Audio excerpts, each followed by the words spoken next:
মনোবিদ হেব বুদ্ধিকে দুটো ভাগে ভাগ করেছে, এ বুদ্ধি, বি বুদ্ধি। মনোবিদ ক্যাটেল দুভাগে ভাগ করেছে, তরল বুদ্ধি, কেলাসিত বুদ্ধি। আবার মনোবিদ ভার্নান বলেছেন নতুন একটা 1955 সালে, সেটা হচ্ছে সি বুদ্ধি। এই এ বি সি, তরল, কেলাসিত, এগুলো আসলে কি? এই এ বুদ্ধি মনোবিদ হেবের এ বুদ্ধির সাথে তরল বুদ্ধির, ক্যাটেলের তরল বুদ্ধির একই রকম। আবার মনোবিদ হেব যে বিবুদ্ধি বলেছে, ক্যাটেলের কেলাসিত বুদ্ধি একই শ্রেণীর। আসলে এ বুদ্ধি বা তরল বুদ্ধি কি?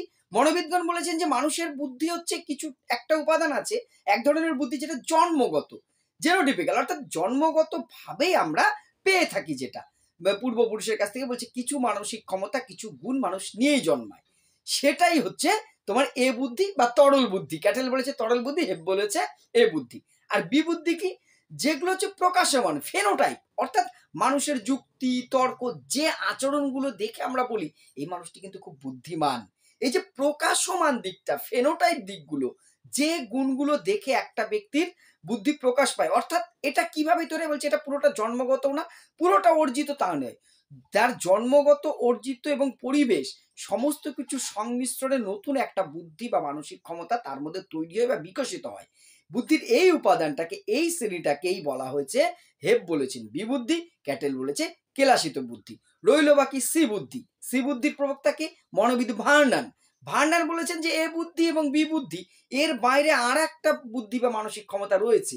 সেটা কি? বলছে এই যে আইকিউ, আইকিউ আমরা পড়েছি না, মানে ইন্টেলিজেন্ট কোয়েশ্চেন, যেটা বুদ্ধাঙ্ক MA/CA × 100। যে আইকিউ কি? বুদ্ধি পরিমাপের একক। পরীক্ষাগারে বা বিভিন্ন অভিক্ষার দ্বারা ব্যক্তির বুদ্ধি কিন্তু পরিমাপ করা যায়। এই মনোবিদ ভার্নান বললেন যে এই বুদ্ধিটা এ বুদ্ধি বা বিবুদ্ধি, তরল বুদ্ধি বা কেলাসিত বুদ্ধির নয়, অর্থাৎ জন্মগত বা প্রকাশমান, জেনোটাইপ, ফেনোটাইপ এর বাইরেও পরীক্ষাগারে পরীক্ষালব্ধ যে বুদ্ধিটা পাওয়া যাচ্ছে সেটা কিন্তু অন্যগুলোর থেকে আলাদা একটু হয়। এই আলাদা বুদ্ধিটাকে ভার্নান বলছেন এটা হচ্ছে সি বুদ্ধি। এটা এ বা বি এর থেকে আলাদা, তরল বা কেলাসিত থেকে আলাদা, জন্মগত বা প্রকাশমান থেকে আলাদা। এই বুদ্ধিটাকে বলা হচ্ছে সি বুদ্ধি। তাহলে হেব বলেছেন এ বুদ্ধি, বি বুদ্ধি, আর ক্যাটেল বলেছেন তরল বুদ্ধি, কেলাসিত বুদ্ধি।